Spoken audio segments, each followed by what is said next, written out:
मेरी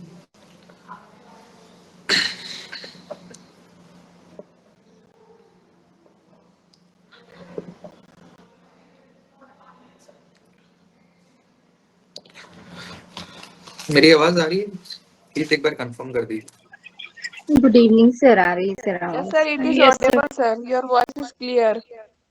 ओके, चलिए।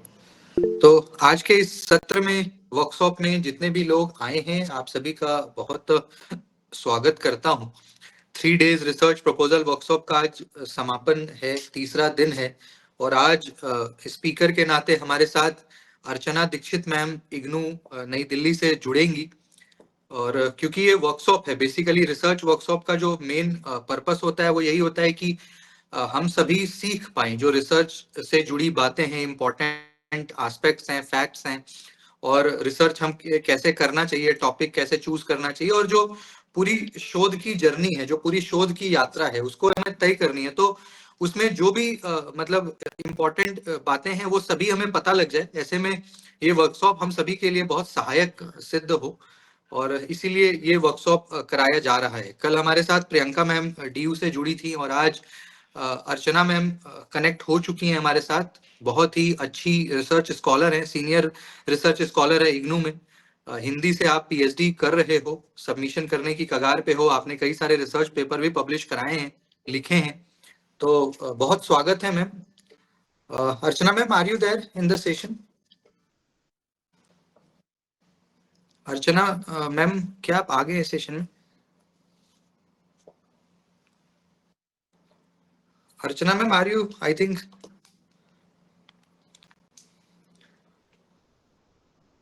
अर्चना ma'am, are you there in the session? Please एक बार कंफर्म कर दें।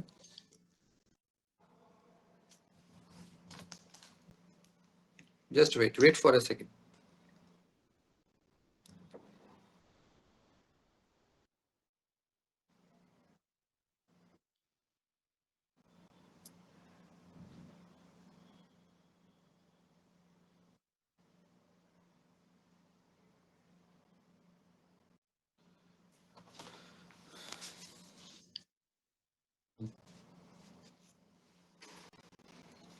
Archana ma'am, I think you are in the session. Archana Dixit ma'am. Ji sir. Okay okay, चलिए। तो अर्चना ma'am हमारे साथ जुड़ चुकी हैं। मैम अभी सीनियर रिसर्च फेलो हैं इग्नू में, और आज चीफ स्पीकर के नाते, मुख्य वक्ता के नाते हमारे साथ कनेक्ट हुई हैं, और बहुत सारी बातें साझा करेंगी मैम वर्कशॉप में और सिनॉप्सिस प्रपोजल से रिलेटेड। बट क्लास के शुरुआत में मैं पूर्णानंद जी को बुलाना चाहूंगा, इलाहाबाद सेंट्रल यूनिवर्सिटी से। शुरुआत मंगलाचरण से करेंगे, और उसके बाद तो पूर्णानंद जी आप हैं सेशन, प्लीज आप स्टार्ट करें।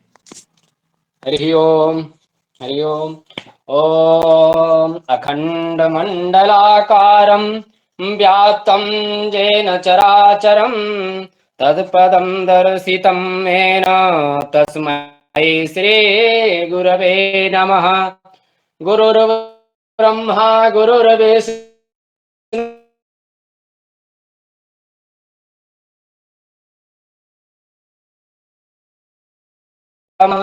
या कुन्देन्दुतसारहार धवला या शुभ्रवस्त्रावृता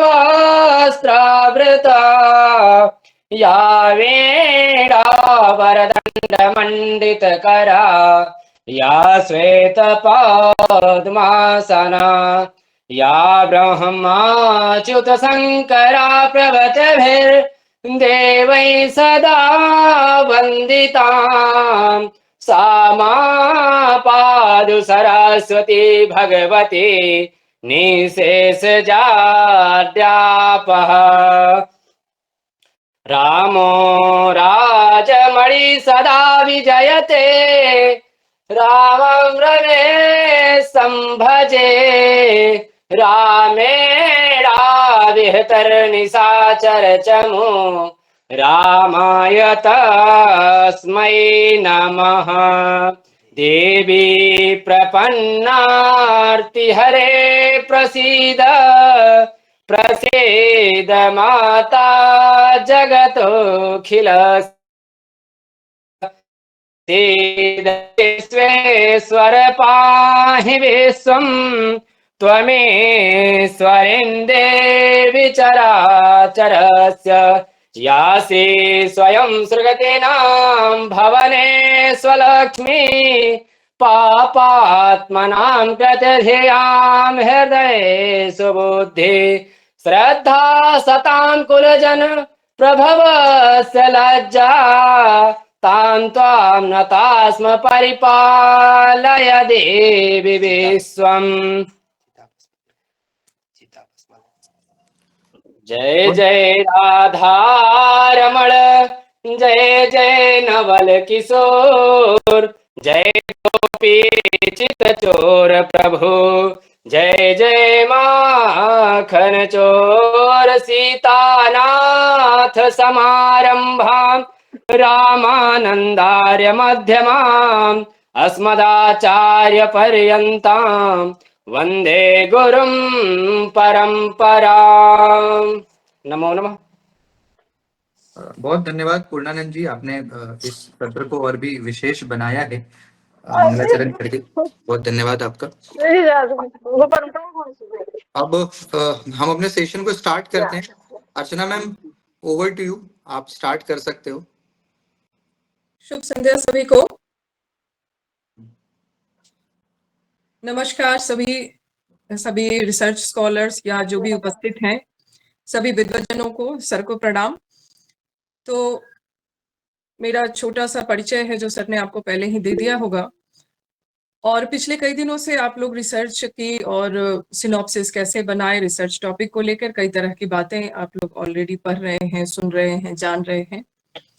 चूंकि मेरा थोड़ा सा बैकग्राउंड रहा है टीचिंग का ही, तो मैं थोड़ा सा इस सेशन को एक इंटरैक्टिव सेशन की तरह शुरू करूंगी और ये जानना चाहूंगी कि क्योंकि देखिए, सबसे पहली चीज किसी भी चीज में सबसे ज्यादा जो जरूरी होता है कि आपका उस चीज को लेकर एटीट्यूड कैसा है और आप उस जिस चीज की तरफ बढ़ना चाहते हैं उस चीज को लेकर आपकी प्रोसेस किस लेवल की है या कैसी है।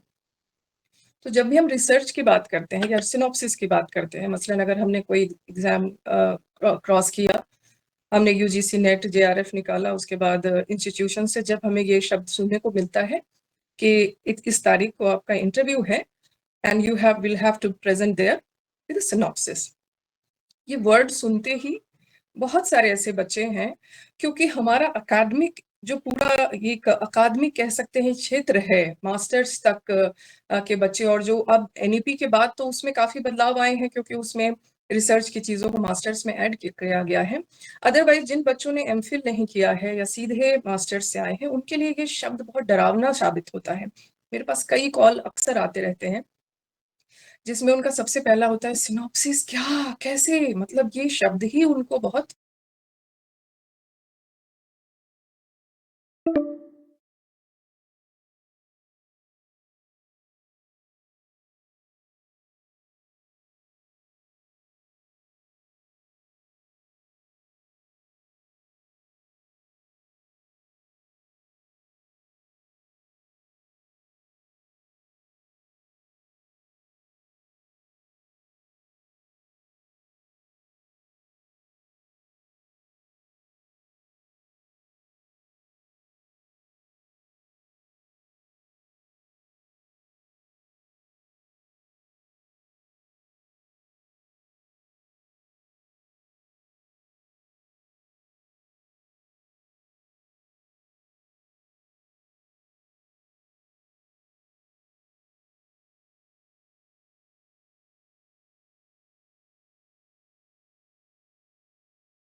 कोई भी? आप लोगों को मेरी आवाज आ रही है? जी आ रही है, आ रही है। Ready। हाँ, तो कोई भी बताना चाहे तो बात कर सकते हैं, बोल सकते हैं। हाँ, बताइए। जैसे कि आपने बोला कि रुचि का मतलब हमें किस चीज में इंटरेस्ट है, उससे लेकर हमें सोचना चाहिए वहां पर। ये रुचि का, अगर मैं आपको इस तरह से शुरू करूं कि हम रुचि उस क्षेत्र में कैसे पकड़ते हैं कि किसी क्षेत्र में हमारी रुचि है, तो अगर मैं आपसे अभी कह दूं कि मुझे आइस स्केटिंग में ना बड़ी रुचि है, तो इसका मतलब ये होगा कि आइस स्केटिंग से संबंधित उस खेल का, मसलन मैंने ये चीज आपसे कही तो आप क्या एक्सपेक्ट करेंगे? उस खेल को कहाँ खेला जाता है, उस खेल को खेलने वाले खिलाड़ियों का खिलाड़ी कौन कौन से हैं, उस खेल में क्या क्या टूर्नामेंट्स होते हैं, और उस खेल में पहले किन को पुरस्कार मिल चुके हैं, या उसका अगला आयोजन कब और कहाँ होने वाला है। ये सब चीजें समझने, जानने, और जब टीवी पर आप उसको देखें, मसलन क्रिकेट की बात लें, आपको समय का भान नहीं रहता। रुचि वो चीज होती है, इंटरेस्ट वो चीज होती है जिसमें आपको समय का भान नहीं रहता। ये इस बात को पकड़ने के लिए बहुत जरूरी है। बहुत आसान तरीका है कि रुचि आपकी क्या है। मसलन कुछ लोगों को नृत्य में बहुत इंटरेस्ट होता है, तो उनको समय का ध्यान नहीं रहता कि कब कितनी देर से वो नाच रहे हैं, या कितनी देर से वो उनकी तबीयत खराब भी है तो भी उनके, अपने सुधा चंद्रन का नाम सुना होगा, पूरे पैरों को एम्पिटेट कर दिया गया नीचे से, उसके बावजूद भी शी वाज सो श्योर कि वो एक बार फिर से स्टेज पे खड़ी होंगी और नाचे मयूरी जैसा। शो किया, बाद में भी अपने जीवन में बहुत कुछ हासिल किया शोज के माध्यम से, नृत्य के माध्यम से। तो सबसे पहली चीज जो आपकी रुचि है, वो सिर्फ इतना नहीं है कि इस बंदे की आपने 10-20 कहानियां या 10-20 रचनाएं पढ़ ली और बस। कोई भी रचना अगर आप किसी की भी पढ़ रहे हैं, तो इसमें रुचि में मैं दो चीजें कहूंगी। एक तो रुचि के संबंध में आपका एक दीवानापन होना चाहिए कि समय की कमी के बीच में भी अगर आपको ये राइटर दिख जाए, विनोद कुमार शुक्ल जी, जरूर एक कविता इनकी पढ़ लेती हूँ या एक कहानी इनकी पढ़ लेती हूँ, समय है, समय है। रुचि के लिए आप कहीं से भी समय निकालते हैं और बिल्कुल उसमें डूब जाते हैं, तो आपको समय का भी ध्यान नहीं रहता। आगे जाके, ये मैं इसलिए कह रही हूँ कि आगे जाके रिसर्च में ये चीज इतनी जरूरी हो जाती है क्योंकि उससे रिलेटेड इतनी किताबें, इतनी सोर्सेज, इतनी चीजें आपको पढ़नी होती है। अगर आपको डूबना नहीं आता तो यकीन मानिए आगे जाकर आप एक ईमानदार रिसर्चर नहीं बन पाएंगे।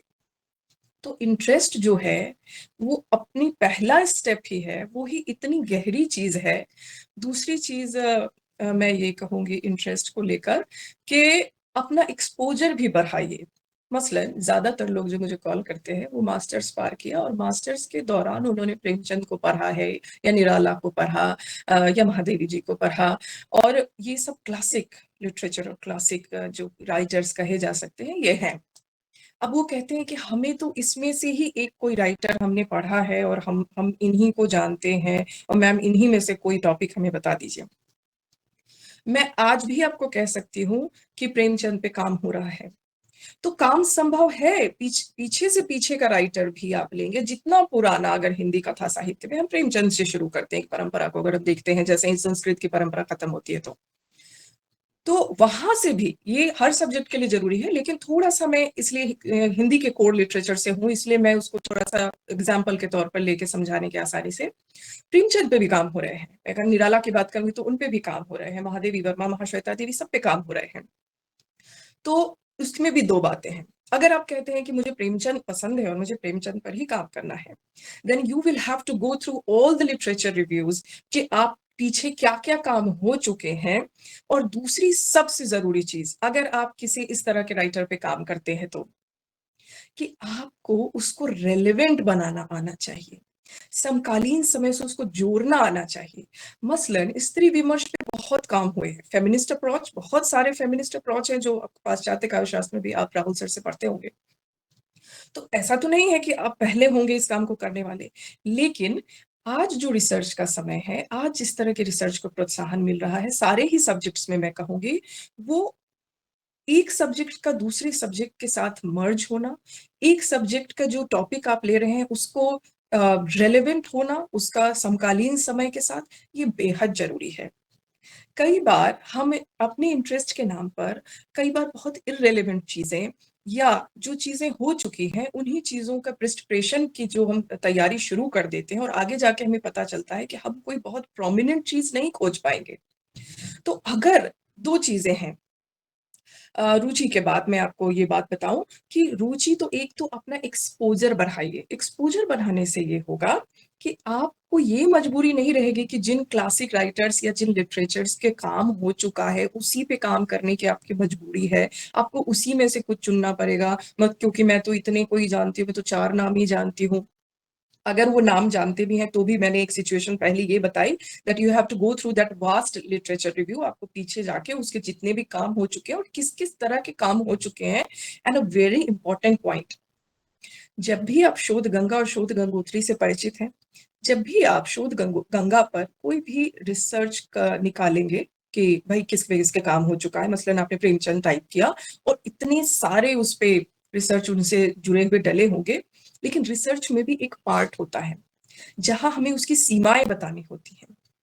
एक अच्छा रिसर्च और एक अच्छा रिसर्चर हमेशा अपनी सीमाएं भी बताता है कि मैं काम इस विषय पर कर रही हूँ, इस मुद्दे पर कर रही हूँ, लेकिन हमारा जो मुद्दा है वो यहीं तक सीमित है। इस पे इस मुद्दे की भी संभावना थी जो आगे हो सकती थी। मसलन हमारी यूनिवर्सिटी से अभी वो प्रोफेसर हैं छत्तीसगढ़ में, उन्होंने प्रेमचंद पे काम किया था। और उन्होंने उनकी पाठकीय अभिरुचियों का आलोचनात्मक अध्ययन किया था। तो सोचिए कि एक ऐसा व्यक्ति जिस पे शुरू से अभी तक मतलब हज़ारों काम हो चुके होंगे, उसके बाद भी उसको एक इस तरीके से करना कि जो समाज की उस वक़्त की वो आदमी इस वक़्त कितना रिलेवेंट है और किस तरह से रिलेवेंट है, ये ढूँढने की वजह से वो रिसर्च नया बन गया। तो अगर आप पिछला राइटर चुनते हैं या पिछली चीज़ें कुछ चुनते हैं या किसी एक एक पर्टिकुलर राइटर पे काम करते हैं, तो आपको एक चीज़ ये ध्यान रखनी पड़ेगी कि उसके रेलेवेंस से जोड़िए, उसको नए समय से किस तरह से देख सकते हैं या अलग सब्जेक्ट के साथ मर्ज करके उसको कैसे देख सकते हैं। मसलन मैंने जो आपको स्त्री विमर्श का कहा, तो आजकल क्या हो रहा है कि फेमिनिस्ट अप्रोच में कि आपको अलग-अलग सब्जेक्ट के साथ में जोड़कर, एनवायरनमेंट के साथ में जोड़कर एक एनवायरनमेंटल एक धरती को भी, पृथ्वी को भी स्त्री के रूप में देखकर और उसकी अवधारणा को कैसे मिक्स करके और उसके साथ मर्ज करके, जोड़ के एक नई तरह की चीज़ दी जा रही है और आजकल बहुत हो रहा है सब्जेक्ट्स में। तो अगर आप उसी तरह के कोई किसी चीज़ को ढूँढते हैं या करते हैं, तो वो भी आपके लिए एक नया अप्रोच होगा। फिर कुछ सब्जेक्ट्स का मिलना एक-दूसरे में ट्रांसडिसिप्लिनरी हो, इंटरडिसिप्लिनरी हो, इंट्राडिसिप्लिनरी हो, ये सारे रिसर्च के अप्रोचेस आप पीछे पढ़ चुके हैं जब यूजीसी का एग्ज़ाम देते हैं, तो ये सब बेसिक चीज़ें आपको बताई जाती हैं। तो रुचि के संबंध में ये देखिए। दूसरी चीज़ जो मैंने आपको एक्सपोज़र का कहा, बच्चों का क्या होता है, यही है, इतना ही पता है। तो आपको जब भी इंटरव्यू से पहले जेआरएफ का रिज़ल्ट आ गया, बहुत खुशी की बात है। मुझे खुशी हुई, पर फैमिली को खुशी हुई। अगर आपका नेक्स्ट स्टेप आपको तैयारी करनी है, आपको सबसे पहले ये देखना है कि आपके सब्जेक्ट का एक्सपोज़र कैसे बढ़ेगा आपके लिए। तो आप अगर एक्सपोज़र बढ़ाएँगे, तो आपको पता चलेगा कि ऐसे बहुत से राइटर्स हैं जिन्होंने बहुत उम्दा काम किया है और जिनको किसी ने पूछा भी नहीं। और हमारे यहाँ तो ये एक समस्या ये है कि जब राइटर्स मर जाते हैं ना, तो कीमती होते हैं, कीमती बन जाते हैं। उसके बाद ही हमें उनकी कीमत पता चलती है। निराला को जीते जी किसने पूछा? कितना पूछा? जिन मरहलों से गुज़रे जीवन भर जिस तरह की मुसीबतों से गुज़र कर वो निराला बने और एक पहचान के लिए पैसों के दाने-दाने के मोहताज रहे और जब उनकी डेथ हुई उसके बाद हम उनको इतने सम्मान के लिए, इतनी चीज़ों के लिए तो वो एक अलग मुद्दा है हालाँकि, लेकिन कई बार ऐसा होता है कि हम उस पर्टिकुलर राइटर या पर्टिकुलर टॉपिक को जब देखते हैं या छेड़ते हैं, तो हमें पता चलता है कि अरे! इस पे तो कोई काम ही नहीं हुआ और इसको जिस तरह की पहचान मिलनी चाहिए, उस तरह की पहचान नहीं मिली है। साथ में जब आप अपना एक्सपोज़र बढ़ाने का प्रयास कर रहे हैं मसलन आप इंग्लिश लिटरेचर के हैं, तो इंग्लिश लिटरेचर में जितने भी पाश्चात्य विचारक हैं, उनको पढ़ने की कोशिश के साथ-साथ आप उसकी आलोचना भी पढ़ते हैं। इसी तरह हिंदी में भी अगर आप कुछ राइटर्स को, कुछ नए राइटर्स को देखना समझना चाहते हैं, तो अब उसका सोर्स क्या है? ये समस्या भी आती है कि अच्छा हमें अपना एक्सपोज़र बढ़ाएँ, लेकिन एक्सपोज़र हम कैसे बढ़ाएँ कि हमें पता चले कि भाई उसका क्या-क्या सोर्स है? तो हर सब्जेक्ट में कुछ एक बेसिक किताबें होती हैं। मसलन अगर मैं हिंदी की बात करूंगी तो आपको एक्सपोजर बढ़ाने का तरीका 2-3 तरीकों से होता है। जैसे जब आपको पता चल गया कि शोध गंगा और शोध गंगोत्री पर सिनॉप्सिस और पीछे जो रिसर्च हो चुके हैं वो मिल जाएंगे, और उसके एंड में रेफरेंस और बिब्लियोग्राफी होती है, जिसे संदर्भ ग्रंथ और आधार ग्रंथ कहते हैं। तो मुझे पहले तो आप लोगों से ये जानना है कि आप में से कोई मुझे संदर्भ ग्रंथ और आधार ग्रंथ क्या होते हैं और उसके बीच का फर्क क्या होता है, कोई बता सकते हैं? तो प्लीज आप लोग बताइए। मैम थोड़ा सा आवाज मैं आपकी बोलना थोड़ी कट चाहूंगा। रही है। हाँ बताइए। मैम संदर्भ ग्रंथ वो ग्रंथ होते हैं जिनमें से हम कोई भी टॉपिक को उठाते हैं कि हमने मैंने कहा कि, और आधार ग्रंथ वो होते आप हैं अपनी बात जो बोल लीजिए, जिस फिर हम ग्रंथ दूसरों में को वो टॉपिक। टॉपिक हाँ होते ही बताइए। हैं, जिनसे वो लिए ही जाते हैं। जैसे हम मैम बात करें जैसे लिटरेचर की बात करें तो किसी की कोई शोध है, उन्होंने वो टॉपिक दे रखा है, तो हम उस शोधक के टॉपिक से जो भी हम टॉपिक ले लेंगे वो शोध ग्रंथ हो जाएगा। उसका जो आधार है, उसका जो मूल ग्रंथ होगा वो उसका शोध का मूल आधार होगा। ठीक है, आप माइक ऑफ कर लीजिए। और कोई?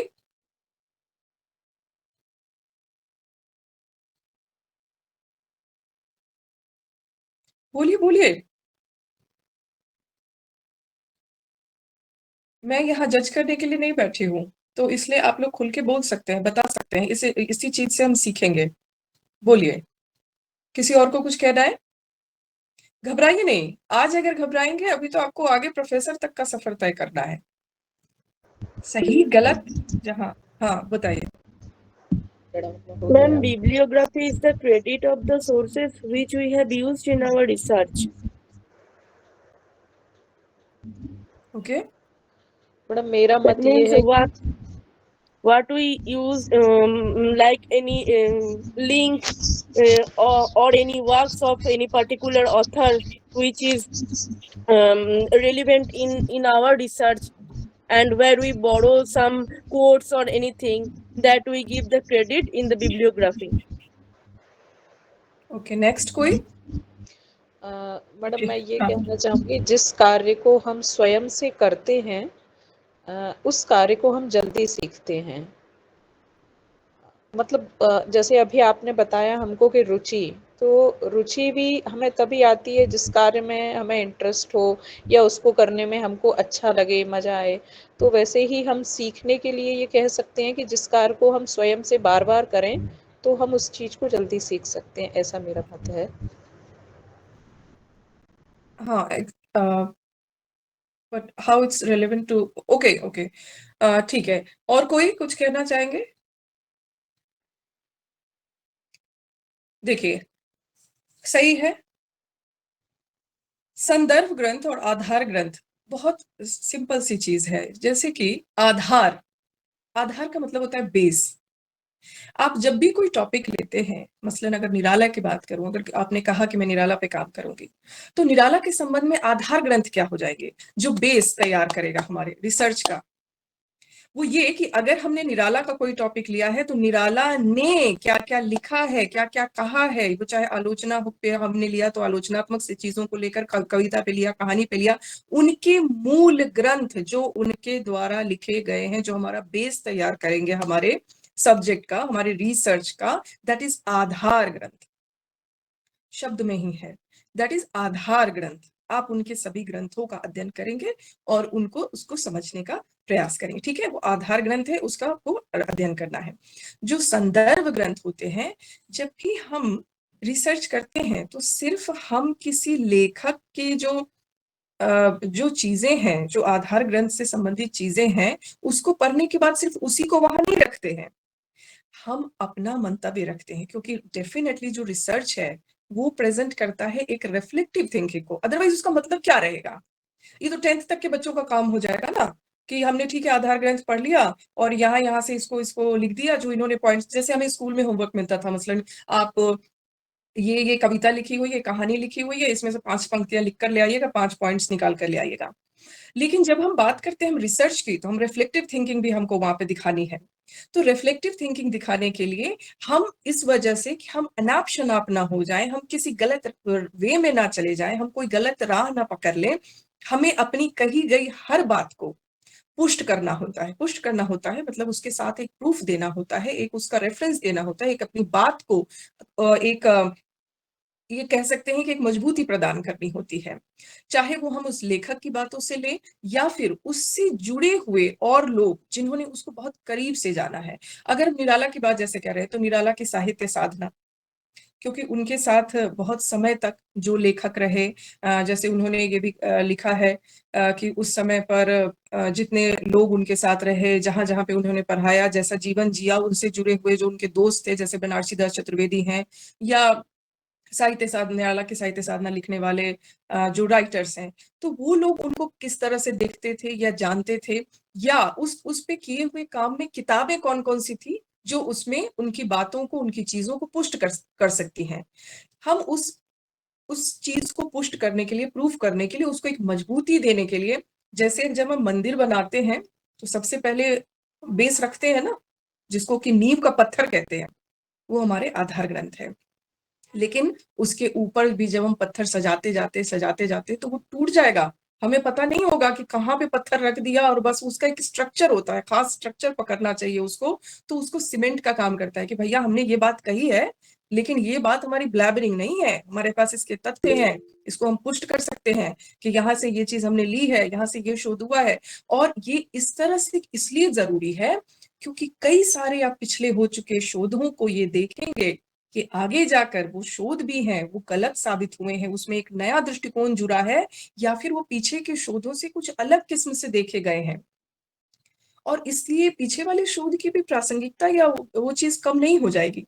ठीक है, तो ये एक आप चीज देखेंगे। तो मैं जो एक्सपोजर की बात कर रही थी, तो सबसे जरूरी है कि उस एक्सपोजर के लिए आप उसमें जुड़े हुए जो रेफरेंस है, जो बेस है, वो सारे ग्रंथ वगैरह आपने उसमें से देखे, और तब आपको पता चलता है कि अच्छा, अगर हमें इनके बारे में जानना है या पढ़ना है तो हमें इन सोर्सों पे जाना होगा, या फिर अगर कुछ ऐसी पत्रिकाएं, कुछ ऐसे जो जर्नल्स हैं जो जिससे कि हम अभी के समय के जो लेखक हैं, या क्या समकालीन समय की, जैसे कविताओं की ही अगर कंपटीशन वगैरह होता है, तो अगर आप आदम के समय की कविताएं और उस वही मुद्दे, वही चीजें उठाएंगे तो लोग बहुत कम पसंद करते हैं। कुछ आपने नया नहीं जोड़ा उसमें। रिसर्च का क्या मतलब है कि कुछ आप नई बात कहते हैं, तब आपकी चिंतन का पता चलता है, तो वो बहुत जरूरी होता है। तो मैं आपको सबसे पहले जो न्यू भी है, जिन्होंने नहीं कभी शुरू किया, सिनॉप्सिस जैसा वर्ड सुनते हैं, तो उनके लिए मेरे कुछ शुरुआती चीजें हैं कि घबराइए नहीं। सबसे पहले तो शांति से बैठ जाइए और सोचना शुरू करिए कि क्या आपसे पहले जिन्होंने काम किया था वो सब पढ़े पढ़ाए कहीं से आए थे? क्या मैं हमेशा से पढ़ी पढ़ाई आई थी? मैं आज इसलिए भी यहाँ आने के लिए मुझे लगा कि मुझे आना चाहिए, क्योंकि जब शुरुआत में हमारे सामने भी जब ये बातें कही जाती थी, तो हमें लगता था, ओ भाई, तो कोई 30 मार्क वाला काम होगा, ये ऐसे ऐसे कैसे होता होगा, ऐसे कैसे बनते होंगे, ये क्या चीज होती है? तो सबसे पहले आपका जो जिज्ञासा आपके अंदर है वो होनी चाहिए, और मुश्किल यकीन मानिए हर किसी को होती है। कोई ये आके कह दे आपसे कि अरे भैया मुझे तो कोई मुश्किल नहीं हुई, मैं तो यहाँ से ऐसे पढ़ा हुआ था या ये जानता हूँ, या फिर आपको शॉर्टकट बताएगा कि डालो अभी एकदम किसी चैट जीपीटी पे और डाल के और प्रॉम्प्ट डालो, वो निकाल के तुम्हें देगा। फायदा नहीं होगा। फायदा इसलिए नहीं होगा क्योंकि मैं कहती हूँ कि अगर उसके किसी भी पार्ट में, रिसर्च का जो आप सिनॉप्सिस भी बना रहे हैं, उसके किसी भी पार्ट में, मतलब अगर मेन बॉडी भी आप लिख रहे हैं, तो ये बात का ध्यान रखिए कि जो आपने टॉपिक लिया है, क्या क्या ऐसे पॉइंट्स हैं उससे जुड़े हुए। जैसे आप अगर 90s की कहानियों को ले रहे हैं, तो 1990 के आसपास की कहानियों को लेने में मेन बॉडी में आप जरूर उसको डालिए, क्योंकि साहित्य और समाज का एक बहुत गहरा संबंध हम हमेशा से जानते हैं, और ये सब बहुत बेसिक चीजें हैं जो हमें मालूम है। तो आप उस समय के बाबरी मुद्दे का हो गया, या जो कमीशंस आए थे, मंडल कमीशन वगैरह, उसने समाज को कैसे बदला, विद्यार्थियों को कैसे बदला, वो एक समय को पकड़िए। उस समय की कहानियों में पहले किस तरह की रचनाएं थी, उस समय क्या हो रहा था, ये क्यों किया जाता है, ये जो मैं अभी रेलेवेंस की बात कर रही थी, उसको बढ़ाने के लिए ये चीज करनी जरूरी है। तो सबसे पहले जैसे ही आपको सिनॉप्सिस के लिए कहा जाए तो ट्राई 2 थिंग्स कि अगर आपको पहले से अपना इंटरेस्ट ऑफ फील्ड पता है और आप very sure, if you are very sure कि मेरा यही है, तो फिर अगर उस पर बहुत काम हो चुका है तो आप उसको दूसरे सोर्सेज के साथ, दूसरे सब्जेक्ट के साथ एक तो मिक्स करने की कोशिश, या फिर उसको रेलेवेंट बनाने की कोशिश, या फिर उसमें और ज्यादा आपको दूसरी चीज एक्सपोजर लेना होगा। और एक्सपोजर के लिए आप पत्रिकाएं और इसके अलावा कुछ बेसिक बुक्स होती हैं, जिसमें जैसे अगर हिंदी की बात करूं तो जो भी हिंदी सब्जेक्ट के स्टूडेंट्स हैं तो गोपाल राय की पूरी एक सीरीज है जिसमें से हिंदी अगर कहानी किसी की है, इसी तरह उपन्यास का भी है। तो जब शुरुआत में उपन्यास लिखे गए, शुरू के कौन से उपन्यास थे, वो कैसे लिखे गए, किन परिस्थितियों में लिखे गए, उस समय कौन कौन से लेखक लिख रहे थे फ्रीडम स्ट्रगल के टाइम पे, और कैसा कैसा लिख रहे थे, उसकी थोड़ी थोड़ी जानकारी इस तरह से दी गई है। तो जब भी कोई ऐसा राइटर आपकी समझ में आए या पकड़ में आए जिसके बारे में ज्यादातर लोग बात तो करते हैं लेकिन उन पे काम नहीं हुआ है या रिसर्च नहीं हुआ है, तुरंत उसको नोट डाउन करेंगे, कहीं भी डायरी रखिए, मोबाइल रखिए। अच्छा ये जैसे हिंदी साहित्य में बात करें का एक एग्जांपल दूं तो अगर मैं ज्यादातर पांडे बेचन शर्मा उग्र का नाम लूंगी तो बहुत कम लोग जानते होंगे कि स्वतंत्रता संग्राम के समय साधु सन्यासियों को संग्राम से जोड़ने वाली कहानियां हो, या बहुत अच्छी अच्छी स्वतंत्र स्वाधीनता संग्राम से जुड़ी हुई कहानियां उन्होंने लिखी हैं, क्योंकि बहुत ही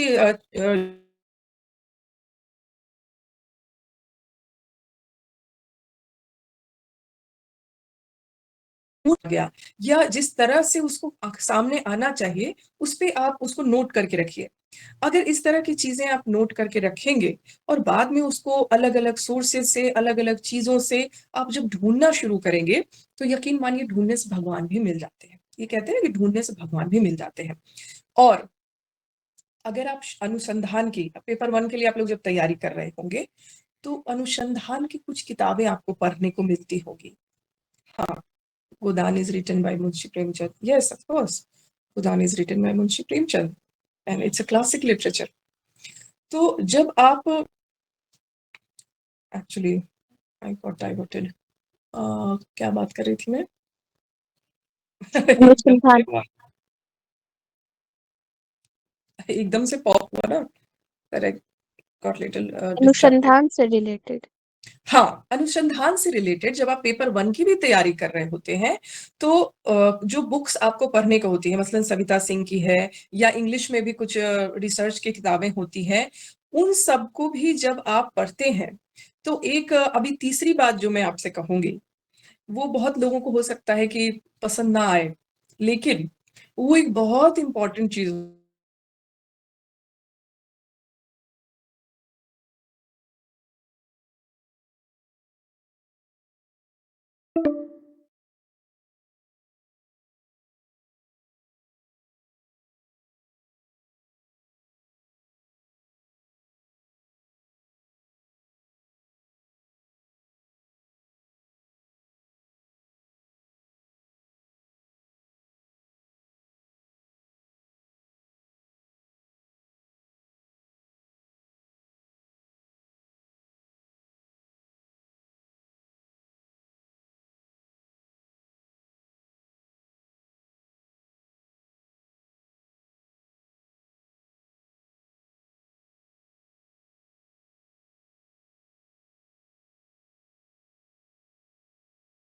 कभी कभी बहुत बुरी तरह से, तो उन्होंने बकायदा उसमें कि एक रिसर्चर की क्या योग्यता होनी चाहिए, उस योग्यता के सेक्शन में लिखा है कि उसको यश अपयश या अपमान को अंदर सहन करना आना चाहिए अपने रिसर्च के लिए, क्योंकि आप एक महती प्रयोजन के लिए काम कर रहे हैं। 2-4 लोगों ने अगर झिझक भी दिया तो भी आपने परेशान नहीं होना है कि भाई मन छोटा नहीं करना है कि अच्छा इससे किसी प्रोफेसर से ही कॉल किया आपने, क्या दिमाग खराब करते रहते हो तुम लोग, तो ये रोज का काम रहता है, मैं रोज यही करता रहूंगा, मुझे नहीं पता है क्या करना है, तुम्हें पढ़ते लिखते नहीं हो। It will happen, it can happen. उन पे भी बहुत लोड होता है, हर आदमी को हम जज नहीं कर सकते। अच्छा ठीक है सर, कोई बात नहीं, अच्छा ठीक है मैम, कोई बात नहीं, अगर आप कुछ बता सकते तो उस गालियों में भी मैं कह रही हूँ कि महात्मा गांधी के साथ जो वो हुआ था ना, कि जब ट्रेन में थे, किसी ने गालियां लिखकर दी तो उन्होंने उसको भी रख लिया, कह रहे इसमें कुछ अच्छी बातें भी तो लिखी हुई हैं, तो गालियां छोड़ के मैं वो अच्छी बातें तो याद रखूंगा। तो अगर इस तरह से बताते हुए कोई ज्ञानी व्यक्ति आपसे ये कह दे कि क्या मेरे से बार बार पूछते रहते हो, ये पत्रिका पढ़ो ना, वो पत्रिका पढ़ो, अपने आप समझ आए, आपने पत्रिका का नाम याद रखना है, आपने बेइज्जती भूल जानी है अपनी। ये कहीं से भी, जहां से भी आपको सोर्सेस मिलते हैं, जो भी तरीका मिलता है, आपको वो करना है, ठीक है। तो बहुत अहम का भाव अपने अंदर नहीं रखना है, बहुत ये कि भाई हम तो गए थे पूछने, आपने तो हमें बताया नहीं, हम देख लेंगे सबको एक दिन, नहीं ऐसा नहीं है, ठीक है। जो जिसको जो पता है, कई बार कितने लोगों को नहीं पता होता, तो वो भी ऐसे में आपको मिलेंगे। लेकिन मैंने पीछे जिन लोगों से भी मदद ली है, या जिन लोगों ने भी मेरे साथ साथ में या हम लोगों ने एक डिस्कशन किया है काफी समय तक, और आज हम लोग अच्छे कुछ प्रोफेसर्स हैं, कुछ उन लोगों से मैंने एक चीज सीखी है कि सहयोग, और जो कहते हैं कि कभी कभी आपका एक समय होता है कि आप अधर में होते हैं, तो एक हाथ अगर आपका किसी ने ऊपर खींचा है, सो मेक अ चेन कि आप नीचे वाले को भी हाथ थामो। लेकिन उसके साथ ही एक बात मैं आपसे ये जरूर कहूंगी कि जो इस समय पर आपका हाथ थामे, जीवन भर उसका एहसान आप नहीं भूलेंगे। जो अगर आपको एक स्टेप भी आगे बढ़ना सिखाए या चलना सिखाए, या आपको ये बताए कि आपको ये करना है, कल को हो सकता है कि वो आपसे पीछे हो जाए और आप आगे बढ़ जाओ, लेकिन उससे उसका महत्व कम नहीं होगा। अगर आपने वहां पे रौब दिखाया कि भाई हमने तो कभी तुमसे पूछा करते थे, आज हमें देखो, तो ये आपका छोटापन दिखाएगा। इसलिए आप सभी लोगों को धैर्य रखना है और सीढ़ियां चढ़नी है। कोई कहीं पर एलिवेटर नहीं बना हुआ है, और एलिवेटर बना हुआ है तो वो जाम भी होता है, और फायर जब लगती है, आग लगती है, तो सबसे पहले एलिवेटर बंद होता है।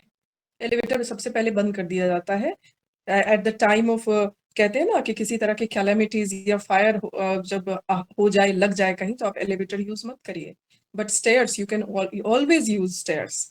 तो जब आप स्टेयर्स चढ़ते हैं ना, तो आपको ये भय भी नहीं रहता कि आप अचानक से गिर जाएंगे। तो एक चीज ये आपको ध्यान में हमेशा रखना है कि किसी के अपमान से भी आपको परेशान नहीं होना है। मुझे पता नहीं कि पीछे आप लोगों ने ये चीज जानी थी या नहीं, या आप लोगों के लिए कितनी रेलेवेंट है, बट यस, ये मैं इसलिए कहूंगी क्योंकि आपके अपनी इस जो ये खोपड़ी है ना, ये बहुत खतरनाक चीज है। ये जैसे ही आप कोई काम करने जाते हो, और जैसे ही किसी ने आपको धक्का मारा या पटका या आपको झटका लगाए, तो बहुत बुरी तरह से आपको पीछे हटने के लिए कहता है, लेकिन आपने हटना नहीं है। तो उसकी योग्यता में खास तौर से ये लिखते हैं कि आपके अंदर अहम भाव नहीं होना चाहिए और थोड़ा अपमान। क्योंकि अगर आपको ये चीज पढ़नी है, तो अगर आप में से किसी को इंटरेस्ट है, कोई किसी भी सब्जेक्ट के हो आप, राहुल सांकृत्यायन जी, अपने नाम आप मुझे मुझे मतलब पूरा विश्वास है कि आप लोग सारे लोग उनका नाम जानते हो। उनकी मेरी तिब्बत यात्रा जो किताब है, उसमें वो लिखते हैं कि कैसे एक एक किताब जो है उनकी, बहुत बुद्धिस्ट की बहुत पुरानी लिटरेचर्स को, उन पत्रों को, उन चीजों को लाने के लिए वो कई कई दिन तक उनके आगे पीछे घूमते रहते थे। वो लोग जो मतलब किसी तरह से भी किसी लायक नहीं है उस महापंडित के, उनके भी घरों के काम हो, बाहर के काम हो, कुछ पैसे दे लेके, कुछ सेवा करके, जी हुजूरी करके, और तब वहां से कई बार उनको वो पोथियां मिलती थी, और कभी कभी ये कहा जाता था कि बस रात भर के लिए दे रहा हूँ, इसको खत्म करके दो, या 2 दिन के लिए दे रहा। वो रात भर में भी उसको इतना अध्यावसायी थे, उसको जल्दी जल्दी उसका नोट लेना, उसका टिप्पण लेना, उसको लिख के साथ में रखना कि नहीं ठीक है, आपने जितना समय दिया है आपका बहुत बहुत धन्यवाद, मैं इतने समय में कर लूंगा। ये उत्साह डेवलप करिए। ऐसा जब होगा ना, तो सामने वाले को भी देखकर लगता है कि अरे बाबा, ये तो बहुत उत्साही किस्म का व्यक्ति है, चलो ठीक है, अच्छा हेल्प कर देता हूँ। तो जो सबसे पहला ही स्टेप है, रुचि वाला है, और अपनी मानसिक क्षमता को बनाए रखने की चीज है, ये बहुत जरूरी है। सनय सनय सब होगा, धीरे धीरे रे मना, धीरे सब कुछ होए, माली सींचे 100 घरा, ऋतु आए फल होए। तो फल लगेगा, लेकिन ऋतु आने दीजिए। जब तक ये पकेगा नहीं ना, तब तक क्या होता है कि रिसर्च में बहुत सारे लोगों को मैं ऐसा भी देख रही हूँ जो बहुत झटपट की स्थिति में आए हैं, वो अपने रिसर्च में कंक्लूड करने के लिए भी बहुत झटपट में रहते हैं। वो चीजों को बहुत गहराई से नहीं देख पाते, क्योंकि एक्सपोजर इतना बड़ा नहीं है, उम्र इतनी बड़ी नहीं है, चीजों को देखने का नजरिया इतना फैला हुआ नहीं है, तो ये दिक्कत होती है। फिर दूसरी चीज है रुचि के बाद जो मैं बात कर रही थी कि एक जो अपनी वो बनाकर रखनी है कि एक अच्छा टॉपिक हमें करते-करते मिल जाएगा और उस चीज़ को जो नोट करने की बात है उसको ध्यान में रखिएगा। पूछने की, नेटवर्क बनाने की, जहाँ से भी जो चीज़ें मिले, जो व्यक्ति मिले, जैसे भी जो बता सकता हो आपको उस बारे में, उनसे संपर्क करिए, बात करिए और इस तरह के जो सेशंस हैं, आज जैसे राहुल सर ने ये किया, तो इसकी वजह से आपको एक साथ आप कितने लोगों से जुड़ गए। कितने सारे लोगों को आपको सुनने का मौका मिल गया। हो सकता है कि आज के सेशन से इस पूरे पूरे समय में सिर्फ एक बात भी आपके लिए ज़रूरी साबित हो। लेकिन वो एक बात भी कोई नहीं बताएगा और अगर बताता है तो बहुत मुश्किल से वो चीज़ समझ में आती है या मिलती है। तो एक चीज़ ये ध्यान रखिएगा कि इंटरेस्ट ऑफ फ़ील्ड ढूँढना भी एक बहुत मुश्किल काम होता है और उसको उसके साथ न्याय करना भी बहुत मुश्किल काम होता है। तो उसके साथ न्याय कैसे करें? अगर हमने इंटरेस्ट ढूँढ भी लिया क्योंकि मेरे पास ज़्यादातर कॉल इसी तरह के आते हैं, इसीलिए मैंने आपके साथ इ इसी बात को लेकर चर्चा की है। शोध योग्यता के विषय में भी मैंने जो आपको कहा कि अहम भाव नहीं होना चाहिए और अपमान जो थामने की वो भी रहनी चाहिए आपके अंदर और उम्मीद भी खत्म नहीं होनी चाहिए। प्लस एक चीज़ और है, अब जैसे मैंने आपको एक्सपोज़र की बात की, आप कुछ नए लेखकों को पढ़ने लगे, कुछ नए लेखकों के बारे में जानने लगे या किसी नए विषय के बारे में जानने लगे या कोई नया टॉपिक आपने उठाया। उसके बाद आपको पता चला कि फलना व्यक्ति जो है उसने तकरीबन ऐसा 4-5 रचनाएँ की हैं, कुछ रचनाएँ हुई हैं इन पर, कुछ थोड़ा बहुत लिखा गया है और बहुत ज़्यादा नहीं है। तो आप डिसाइड करते हैं कि मैं तो इसी पर काम करूँगा। लेकिन आपको ये भी देखना बहुत ज़रूरी है कि उस व्यक्ति पर चूँकि आपको 5 साल का पूरा समय मिलता है शोध करने के लिए, तो आपकी अपनी बुद्धि को लगाकर आपको ये भी देखना बहुत ज़रूरी है कि आप जिस पर काम करने जा रहे हैं, वो एकदम से तो आपने नहीं उठा लिया। उसपे आगे जाके आपको सामग्री भी उपलब्ध करनी होगी। तो चीज़ें उससे रिलेटेड हैं भी कि नहीं है कि हमने ऐसे ही उठा लिया कि भाई इन पे कभी काम नहीं हुआ है। कभी काम नहीं हुआ है इसलिए इसी पे काम करेंगे। सिर्फ़ कभी काम नहीं हुआ है कि लेखकों पे काम नहीं होगा या उस टॉपिक पे काम नहीं होगा। वो जैसे मैंने कहा कि प्रासंगिकता के साथ-साथ आपको ये भी देखना पड़ेगा कि उस पे सामग्री कितनी उपलब्ध है, जिस पे कि आप रिसर्च कर सकते हैं। अब यहाँ भी 2 बातें हैं जानिए। सामग्री कितनी उपलब्ध है में भी 2 चीज़ें हैं। जैसे अ, अभी बॉस्टन यूनिवर्सिटी में वो प्रोफ़ेसर हैं, दलपत सिंह राजपुरोहित। उन्होंने सुंदर दास एक संत हुए हैं, सुंदर दास पे काम करने को डिसाइड किया था, तो जेएनयू से ही हैं। तो सुंदर दास पे जब उन्हें काम करने को डिसाइड किया, तो उस समय बहुत सारे लोगों को लगा कि सुंदर दास के विषय में तो बहुत कुछ कहा जा चुका है और बहुत सारी चीज़ें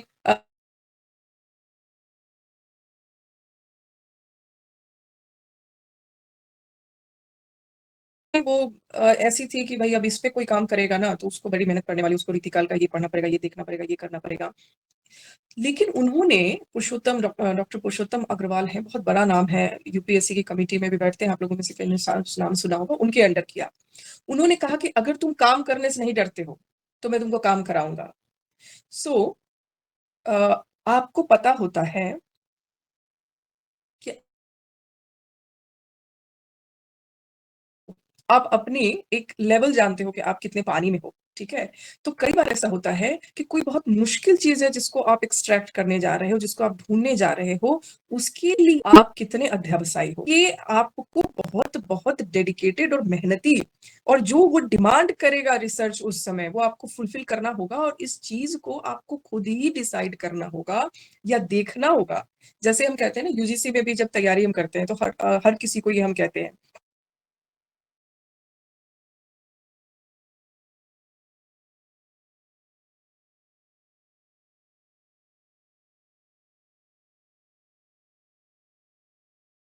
टॉपिक्स हो जा रहे हों और कोई एक ऐसा टॉपिक जो कि सबसे ईज़ी लगता हो सबको और वो बंदा उसी में अटक रहा है।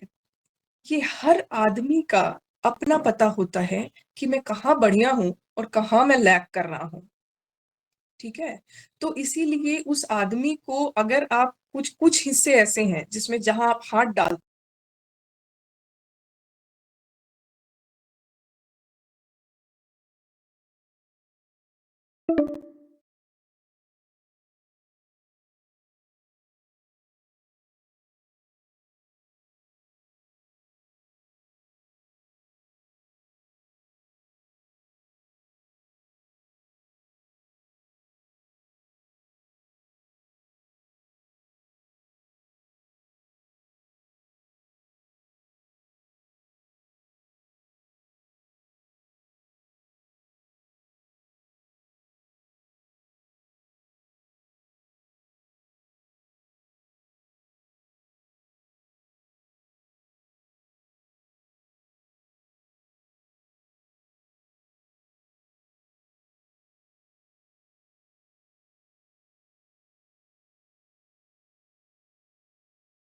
लेकिन जब हमें उनसे मिलने का मौका मिला, देन आई रियलाइज्ड कि क्यों ये बाहर जाके काम कर रहे हैं और क्यों इनकी इतनी डिमांड है और क्यों ये वहाँ के फेवरेट टीचर्स में से एक है। वहां भी जाके उनके फेवरेट टीचर्स में से एक है सब बच्चों के वो।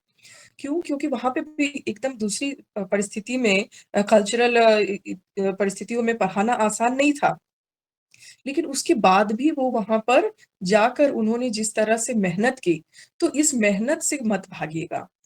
जैसे रुचि के इंटरेस्ट के बाद आप सामग्री उपलब्धता की बात में ये है कि आपको ये देखना पड़ेगा कि किस पे बहुत कम सामग्री है, या सामग्री ढूंढी जा सकती है लेकिन उसमें बहुत मेहनत हो सकती है, कई फील्ड वर्क भी आ सकता है, तो उससे आप भागेंगे नहीं या हटेंगे नहीं। ये थोड़ा सा उस चीज को पहले आप आंक लें, उसका पैमाना।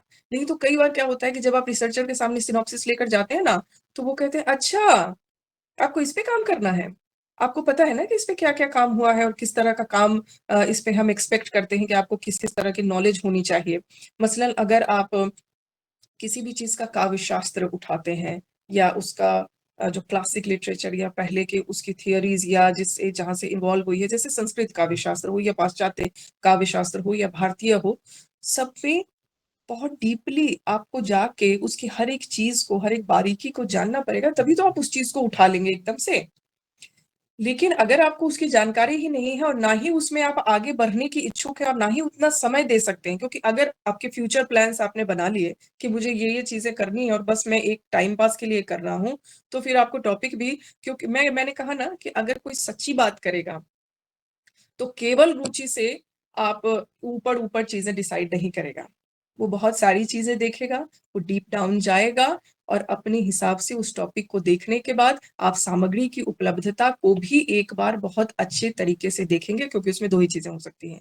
या तो आपको बहुत कोड़ में जाकर उस सामग्री को कहीं कहीं से भी, धरती आकाश पाताल से ढूंढना होगा, लेकिन उसके लिए भी आपके पास एक पहले से एक पता होना चाहिए कि हाँ इस चीज पे सामग्री है कहीं पर, हवा में नहीं। उसके लिए आपको उससे रिलेटेड एक्सपर्ट्स होते हैं, हर सब्जेक्ट के, हर टॉपिक के अपने एक्सपर्ट होते हैं। उनसे बात करने से, कई जगह प्रोफेसर्स वगैरह जिस टॉपिक से होते हैं उनसे बात करने से आपको पता चलता है कि हाँ ये सामग्री यहाँ उपलब्ध हो सकती है और इस पे काम हो सकता है। एक तो ये हो गया। दूसरे ये हो गया कि बहुत सुपरफिशियली अगर जब देखे अरे इन्होंने 4 उपन्यास लिखे हैं और इनको कोई साहित्य अकादमी नहीं मिला, ऐसे कैसे, अभी इनके बारे में लिख देता हूँ, इनको 5-6 पुरस्कार और मिल जाएंगे। तो ऐसा नहीं होता है। कई बार बहुत सारी रचना करने वाले लेखकों को भी या रचनाकारों की भी जो रचना है वो बहुत, एक कह सकते हैं कि सतह से ऊपर नहीं उठ पाई, या जो कहना चाहिए उस चीज को बहुत अच्छे से नहीं कह पाई, तो वो वहीं रह गई जहां पर वो थी, और इस वजह से उस पे एक बढ़िया काम नहीं हो पाता। तो आपको सिर्फ भाव में नहीं बहना है कि इन पर काम नहीं हुआ है तो अब तो मैं इन्हीं पर काम करूंगी, चाहे मुझे, वो कहते हैं ना कि मक्खी को गारना पड़े, और वो एक कहते हैं ना नींबू निचोड़ आलोचना जिसको कहते थे, नई समीक्षा में सर से पढ़ा होगा, उसी तरह से ये नींबू निचोड़, ये मक्खी चूस वाली चीज की चूस चूस के कुछ तो निकाल ही लेंगे, ऐसी वाली चीज नहीं होनी चाहिए। सचमुच उसमें आपको लगे कि हाँ ये कंटेंट, ये चीज हम रिसर्च में दिखा सकते हैं, बता सकते हैं, तब आप उसको वहां से पिक करिए।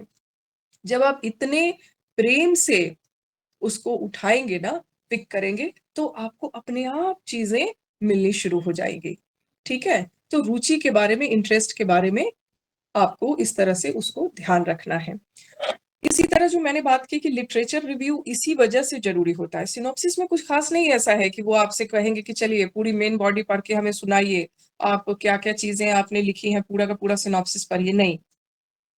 वो 4-5 सवालों में ही आपको आंक लेते हैं, जहां पर से आपको ये पूछा जाता है कि पहले क्या क्या काम हुआ है, और उससे अलग सबसे ज्यादा जो सवाल पूछा जाता है वो यही कि इस पे पहले क्या काम हुआ है और उससे अलग आप क्या करके दिखा देंगे। जब आप इस सवाल का जवाब बिल्कुल कॉन्फिडेंटली देते हैं, तो फिर सामने वाले को समझ आ जाता है कि बच्चा पढ़ रहा है, उसको कुछ मालूम है कि उसको नहीं मालूम है। तो इसको जानने के लिए कि जो आपके सामने वाले के इस सवाल का जवाब देने के लिए आपको फिर लिटरेचर रिव्यू करना बहुत जरूरी है। यही चीज मैं कह रही थी कि शोध की सामग्री इकट्ठा करने के संबंध में लेकर हो, या आप कितना जानते हैं उसके संबंध में लेकर हो। जब आपके लिटरेचर रिव्यू स्ट्रांग होता है, पक्का होता है, और तब आप एक लेकर जाते हैं कि हाँ सर बिल्कुल इस चीज पर यहाँ काम हुआ है, इस तरह से काम हुआ है, लेकिन मेरा फोटे ये नहीं है, मैं इसको इस तरह से काम नहीं करूंगा, इसको इस तरह से करूंगा, तो वो भी इसको देखकर अट्रैक्ट होते हैं और कॉन्फिडेंस बना के रखे। मेरा ख्याल है सर मेरा समय समाप्त हो गया। नहीं, 5 मिनट और बोल सकते हैं मैम आप। Thank you sir.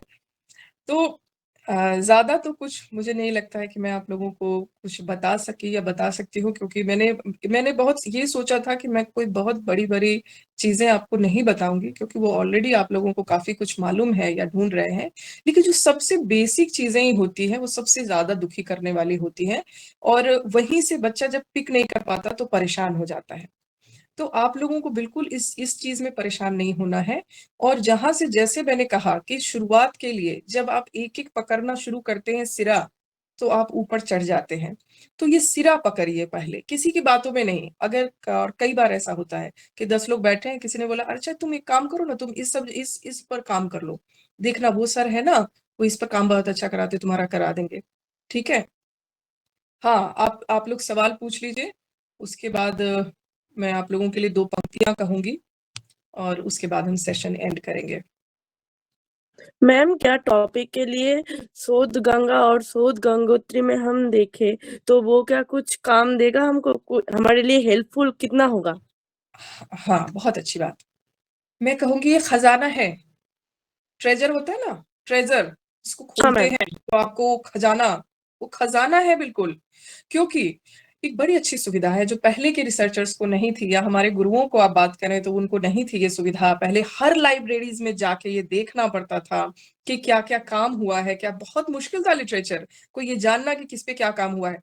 शोध, अभी जैसे ही मान लीजिए कि आपको एक कोई सा भी राइटर, अगर आप हिंदी साहित्य के हैं, इंग्लिश साहित्य के हैं, तो इलियट हैं या प्लेटो है, या कोई भी ऐसा कोई व्यक्ति जिस पे आप काम करना चाहते हैं, मतलब निराला की बात का अगर हम करते हैं या प्रेमचंद की बात हमने की, तो उसको जैसे ही आप डालेंगे उस पे, जितने काम उनपे हुए हैं वो सब आपको दिखाना शुरू कर देंगे। तो इतना ओके यूज मैम। करिए शोध गंगा और शोध गंगोत्री कि हर जगह जहां पॉपअप होता है ना कि भाई आपके एक क्रोम में कहीं पर तो आपको शोध गंगा शोध गंगोत्री खुला ही रहना चाहिए। मैं मैम कह रही इसमें हम कोई भी हाँ टॉपिक ले सकते हैं ना? हाँ, अपने सब्जेक्ट से रिलेटेड कोई भी टॉपिक। और मैं तो कह रही हूँ कि अभी इंटरडिसिप्लिनरी, ट्रांसडिसिप्लिनरी, इंट्राडिसिप्लिनरी का जो जबरदस्त जमाना है, जहां पर आप दूसरे सब्जेक्ट के साथ जब उसको मर्ज करके बनाते हैं ना, तो भी वो चीजें बहुत बहुत ज्यादा आप उसको एनकरेज किया जा रहा है हर सब्जेक्ट में। तो आप दूसरों से कैसे उसको मर्ज कर सकते हैं, उसमें क्या नया कर सकते हैं। मैंने आपको कहा ना कि पूरा पूरा सिनॉप्सिस पढ़िए, जितना सिनॉप्सिस गंगोत्री पे पढ़ सकते हैं पढ़िए, कि उसको कैसे शुरू करते हैं, उसको कैसे एंड करते हैं, क्या क्या चीजें हैं जो। हाँ, और एक चीज और है, जेएनयू, डीयू, इग्नू, इन सब की शोध स्मारिका आती है। शोध स्मारिका मना जितने टॉपिक्स पर काम हो चुका है इन तीनों में, वो सब का एक लिस्ट आता है। उस लिस्ट को देखिए, उस लिस्ट से ये समझने का प्रयास कीजिए कि मैम किस वो लिस्ट टॉपिक पे कहाँ काम। मिलेगा? वो लिस्ट आपको मिल जाएगी किसी भी, जैसे आप जिस यूनिवर्सिटी में हैं या जिस किसी भी से प्रोफेसर्स वगैरह से जान पहचान है, या वो मुझे जहाँ से मिली थी, मैं आपको एक बारी, अगर हिंदी से हैं तो मेरे पास उसकी ही है। बाकी जैसे इंग्लिश का है तो सर प्रेजेंट है ही, उनको सारी जानकारी है। तो शोध स्मारिका वगैरह ढूंढ कर देखिएगा। पीछे आपको नेट पे भी मिल जाता है, आजकल तो सब कुछ अवेलेबल हर जगह है। तो जेएनयू का मिल जाएगा, डीयू का मिल जाएगा, इग्नू का मिल जाएगा। अब जितनी बड़े बड़े सेंट्रल यूनिवर्सिटीज हैं, मसलन कहने का मेरा मतलब ये है कि सिर्फ वही नहीं, आपके जो जामिया मिलिया भी हैं या अच्छी यूनिवर्सिटीज है, उसमें किस तरह का काम करा रहे हैं, किस तरह के टॉपिक्स को उठा रहे हैं। कुछ कुछ बड़े अच्छे टॉपिक्स होते हैं जो आपको क्लिक कर जाते हैं कि अच्छा ये तो मेरा भी इंटरेस्ट ऑफ फील्ड है, इसमें मैं इस तरह से काम कर सकता हूँ। तो उसको देखिए। शोध गंगा और शोध गंगोत्री तो ट्रेजर है ही, जो डालिएगा जैसे डालिएगा वो आपको दिखाएंगे सारे उसमें। ठीक है, तो शोध okay Ganga ma'am, thank you. Use करिए, यूज करिए। और कुछ? मैम एक क्वेश्चन मैसेज बॉक्स में आया है कि कोई ऐसा टॉपिक जिस पे पहले कोई काम ना हुआ हो, और जैसे भी आपने इंटरडिसिप्लिनरी वगैरह की बात की, कुछ ऐसे टॉपिक्स होते हैं जिसपे पहले कुछ काम नहीं हुआ। अब कोई स्कॉलर है जो ऐसे किसी टॉपिक पे काम करना चाह रहा है, तो लिटरेचर रिव्यू कैसे करे? ऐसा Yes, किस क्वेश्चन? हाँ, यही बात मैं कह रही थी कि मान लीजिए कि आपने ऐसा कोई टॉपिक आप उठाने के उसमें है स्थिति में जिसपे कि पहले काम नहीं हुआ और आपको वहां पर से वहां पे कोई काम नहीं दिख रहा है उस पर्टिकुलर, जैसे शोध गंगा या शोध गंगोत्री की हम बात करें, लेकिन उसके पेरिफेरा में आपको चेक करना होगा, क्योंकि एकदम दूसरे ग्रह से तो आप टॉपिक नहीं लाएंगे। सबसे पहली चीज ये कि उसकी पेरिफेरल चीजें, यानी कि उसके आसपास के टॉपिक्स के संबंध में किस तरह का काम हुआ है, या जो हम ले रहे हैं उससे संबंधित उस क्षेत्र में उस व्यक्ति पर क्या कोई काम रजिस्टर नहीं हुआ है या उस पे नहीं डला हुआ है। अगर मान लीजिए कि जो नहीं डला है, तो फिर हमको कोई ना कोई ऐसा एक्सपर्ट व्यक्ति ढूंढना पड़ता है, या हम यहीं से हमारा काम बढ़ जाता है। मैंने क्यों कहा आपसे कि जब कोई ऐसा व्यक्ति किसी ऐसे अननोन सब्जेक्ट पे काम करता है, तो दो तरह की परिस्थितियां उसके सामने बहुत क्लियरली आती हैं। एक तो या तो वो एकदम ही पास की स्थिति में हो जाता है, या कई बार वो गर्त में चला जाता है। ये बहुत ही थोड़ा सा डाइसी हो जाता है इन दैट केस, क्योंकि आपके पास उसको या फिर उसका कई बार उसके रेलेवेंट जो उसकी चीजें हैं रेफरेंस के तौर पे, वो भी बहुत कम मिलती हैं, वो ढूंढना मुश्किल हो जाता है। तो उस केस में एक रिसर्चर को इस चीज के लिए तैयार रहना चाहिए। ये उसका चेक करने का सबसे पहली चीज होगी कि इस पे अगर काम नहीं हुआ है तो क्यों नहीं हुआ है, और किस तरह के काम अगर आप जिस पे एक्सपेक्ट कर रहे हैं उसके आसपास की पेरिफेरा में जो टॉपिक्स है या आपके उससे रिलेटेड जो टॉपिक्स है, उसको एक बार सर्च करना और ढूंढना शुरू कीजिए। और ये पता करना शुरू कीजिए कि आपका जो भी टॉपिक होता है, कोई भी टॉपिक, उसका कोई ना कोई एक्सपर्ट जरूर होता है। जैसे अगर आप दो सब्जेक्ट के मर्ज करके अगर आपने कुछ नई चीज बनाई और उसके तो शोध गंगा पे आपको मिल ही नहीं रहे हैं, आपको कोई काम ऐसा किया हुआ, तो वो क्यों नहीं मिल रहा है? वो इसलिए नहीं मिल रहा है क्योंकि आपने दो सब्जेक्ट को दो जो डिसिप्लिन है उसको मर्ज किया। इसके लिए आपको ये जरूरी है कि जब आप काम भी कर रहे होते हैं तो आपको एक और गाइड रखना होता है साथ में, जो आपको उस सब्जेक्ट से रिलेटेड चीजें बताता है और समझाता है। ऐसे ही आपको उन दोनों चीजों से रिलेटेड या उस सब्जेक्ट से रिलेटेड कोई ना कोई ऐसा सूत्र ढूंढना होता है। कोई या तो आप लाइब्रेरीज में जाके पता करेंगे या उस सब्जेक्ट के एक्सपर्ट्स से इसके बारे में जानेंगे। कोई हवा में कोई चीज आप तो उठाएंगे नहीं, उसका सूत्र अगर उस जगह पे नहीं है तो कहीं ना कहीं जरूर होगा, और यहाँ पे आपका काम थोड़ा बढ़ जाएगा। लेकिन काम हो सकता है, बिल्कुल हो सकता है। ठीक है, और कुछ? और किन्हीं का कोई क्वेश्चन है तो प्लीज पूछ सकते नमस्ते, मैं रानी पटेल। मैम, ठीक है। रिसर्च पेपर राइटिंग जब हम लोग करते हैं तो किन का खास बातों पर ध्यान देना चाहिए, ये मेरा पहला प्रश्न है। दूसरा प्रश्न है मैम, रिसर्च पेपर राइटिंग करने में कई बार जो होता है रिसर्च पेपर का जो नेम होता है या टाइटल सेम हो जाता है, लेकिन कंटेंट में हम किस तरह से डिफरेंट चीजों को रख सकते हैं? हाँ, प्रेजेंट देखिए, करने का बेटर तरीका कि पब्लिश हो और फिर वो थोड़ा सा पढ़ने योग्य हो, ये सब देखिए दूरी पढ़ने से। योग्य तो तब बनेगा जब आप उसमें जितनी ज्यादा, जैसे अब खाना बनाने को देख लीजिए, किचन में आप एक ही आदमी पनीर जो है वो तो 100 लोग बना सकते हैं ना। लेकिन किसी ने पनीर को कढ़ाई पनीर बनाया, किसी ने शाही पनीर बनाया, किसी ने पनीर बटर मसाला बना दिया, किसी ने पनीर लबाबदार बना दिया, तो बना तो आप पनीर ही रहे हैं।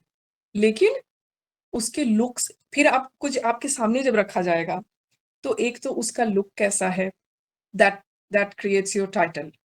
ठीक है, कि आपको उस टाइटल पे भी ध्यान देना है। अगर आप बहुत घिसा पिटा टाइटल या इस तरह से सीधा चीज लाके पटक देते हैं, लो खा लो, जैसे हमारी देसी माएँ होती हैं, जैसे ही भूख लगी ले खा ले, तो जस्ट किडिंग, कि तो बुला के सीधा रख दिया, लो खाओ, तो आप जब उसको देखते हैं तो आधी भूख आपकी मर जाती है। इसीलिए जैसे ही आपका जो टाइटल होना चाहिए, जैसे मेरा एक रेत समाधि जो Geetanjali Shree Booker prize winner है, आप लोगों ने नाम सुना होगा, उनपे एक काम था। तो उसमें क्या था कि आप उसके पहले उस पे कई आर्टिकल्स लिखे जा चुके थे, तो सीधे मैंने कहीं पर गीतांजलि श्री का नाम नहीं डाला, उसको अलग तरीके से उसको फिर सजाना पड़ता है टाइटल को, कि किस तरह से वो पढ़ने और सुनने के बाद ही कई चीजें आपको कन्वे कर दे। और जैसे देखते ही भूख लगती है ना, वैसे ही जो पढ़ने वाले पाठक को भूख लगनी चाहिए। आपका टाइटल देख के कि वो पढ़ने को एकदम उतारू हो जाए कि अच्छा ये टाइटल, अच्छा ये तो बड़ा अलग किस्म का टाइटल लगता है, चलो देखते हैं क्या लिखा है। तो इस तरह से करके जब आप भूख बढ़ाते हैं ना पाठक की, तब वो उसमें अंदर घुसता है। प्लस जैसे ही वो देख लेगा कि अरे इस तरह का आर्टिकल तो अभी मैं कल भी देख रहा था, उसी में यही सब डेटा यूज किया हुआ था, इसमें तो कोई नया डेटा यूज ही नहीं किया है, कुछ रेफरेंसेस में भी कुछ नया नहीं है, यहाँ आके आप मार खाएंगे। जैसे ही आपने टाइटल अलग किया, आपका कंटेंट सेम नहीं होना चाहिए। आपको जो बात बिल्कुल एक ही निराला पे आप कितने आर्टिकल्स होंगे, प्रेमचंद पे कितने आर्टिकल्स होंगे, प्लेटो पे कितने आर्टिकल्स होंगे, लेकिन जैसे ही आप उसमें अंदर जाते हैं और आपको कुछ एक भी नई चीज या कुछ चीजें मिल जाती हैं पढ़ने को, तो फिर आप उसको छोड़ते नहीं। आपको लगता है अरे ये कितनी अच्छी बात इसने कही। ये जो जायसी जी की पद्मावत है, इतना बड़ा महाकाव्य, उसको जब विजय देव नारायण शाही ने देखा तो कैसे देखा, बहुत अलग किस्म से देखा। वो सीधा उन्होंने कहा कि ये तो ट्रेजेडी है, बहुत बड़ी ट्रेजेडी है। ये देखने का नजरिया इतना खूबसूरत था कि हम रुक गए, हम उसको पढ़ रहे हैं, देख रहे हैं कि भाई कैसे कैसे कि देखा है ये। तो ये जो टाइटल में जो चीज है बहुत जरूरी होता है, टाइटल अच्छा चुनिए, कंटेंट अच्छा चुनिए, डजंट मैटर उस पे 100 लोगों ने लिखा हो। और कई बार आपका टाइटल एकदम घिसा पिटा जब एकदम सेम टू सेम होगा, तो भी अगर आपने कंटेंट अपनी मर्जी से लिखा है, कहीं उसे उठा के नहीं लिखा है, तो भी उसमें कोई वो नहीं होता, प्लेगरिज्म का टेंशन नहीं होता, और उसमें आपको कोई दिक्कत नहीं होगी। ठीक है, तो अपना मौलिकता सबसे प्रधान चीज है। ठीक है, मेरा ख्याल है कि अब समय खत्म हो गया मेरा, और आप लोगों को पहले तो बहुत बहुत शुभकामनाएं। जिसका भी सिनॉप्सिस रेडी करना है या जिसका भी हो गया है या होने वाला है आगे के लिए, आप लोगों को बहुत बहुत जीवन के लिए शुभकामनाएं। और सिर्फ एक ही चीज लास्ट में कहूंगी कि एक बहुत यंग पाकिस्तानी शायर थे, और मुझे शेर व शायरी और कविताओं का बहुत शौक है, तो ज्यादा समय नहीं लूंगी, सिर्फ 2 लाइन कहूंगी आपसे कि एक यंग शायर थे पाकिस्तान के, उन्होंने बहुत अच्छी 2 लाइनें कही थी कि कुछ नहीं है यहाँ, कुछ नहीं है यहाँ उम्मीद के सिवा, इस घर में रोशनी का यही इंतजाम है। तो जो रोशनी है ना, वो खत्म नहीं होनी चाहिए। ठीक है, और वो उम्मीद ही आपकी रोशनी है। ठीक है, चलिए बहुत बहुत धन्यवाद, और इतनी शांति से सुनने के लिए बारंबार आपका धन्यवाद, इतना प्रेम पूर्वक सुनने के लिए बहुत बहुत धन्यवाद। और थैंक यू राहुल सर को भी, बहुत अच्छे बच्चे हैं और बहुत अच्छा सेशन रहा sir, thank you so much. Over to you sir. Thanks to you as well ma'am, आपने समय निकाला और हम सभी के साथ इंटरेक्ट किया और काफी बातों को रखा। बहुत सारे ऐसे कॉम्प्लेक्स इश्यूज हैं, टॉपिक्स हैं, कंटेंट हैं, जिसको आपने बड़े सरल भाषा में बताया, और कहीं ना कहीं उसका लाभ होगा, हम सभी को होगा। जितने स्कॉलर्स यहाँ पे हैं जो पीएचडी करेंगे आने वाले दिनों में, उन सभी को बहुत लाभ होगा, इसका बेनिफिट होगा। और आगे भी ऐसी आशा करता हूँ कि आपकी जब भी जरूरत पड़ेगी आप आएंगे, आते ही हैं। आप भी डायनेमिक प्रोफेसर्स के एक सदस्य के नाते भी रहे हैं हमेशा से, तो आगे भी जब आपकी जरूरत पड़ेगी मैम आप आते रहिए, और ऐसे ही हमें मोटिवेट करते रहिए, अपना नॉलेज शेयर करते रहिए, ताकि जैसे आप पीएचडी कर रहे हो वैसे और भी लोग करें और आगे बढ़ें। बहुत धन्यवाद मैम जुड़ने के लिए। और जितने भी हमारे स्टूडेंट्स हैं, स्कॉलर्स हैं, जो इस 3 दिवसीय वर्कशॉप में आए, हर दिन आए, बहुत पेशेंटली आपने सुना और इस पूरे सेशन को सक्सेसफुल बनाया, तो आप सभी का भी बहुत धन्यवाद कि आप आए। और ऐसे ही हम लोग ऑल्टरनेट मंथ्स में करते हैं, तो आगे भी ऐसे सेशन वर्कशॉप होते रहेंगे जिससे कि आपको बेनिफिट हो। बहुत बहुत धन्यवाद आप सभी का। Thank you so much for joining this workshop. Thank you so much sir, good night सभी को, Thank शुभ you, रात्रि। sir. Have a nice day, sir. And nice session, sir.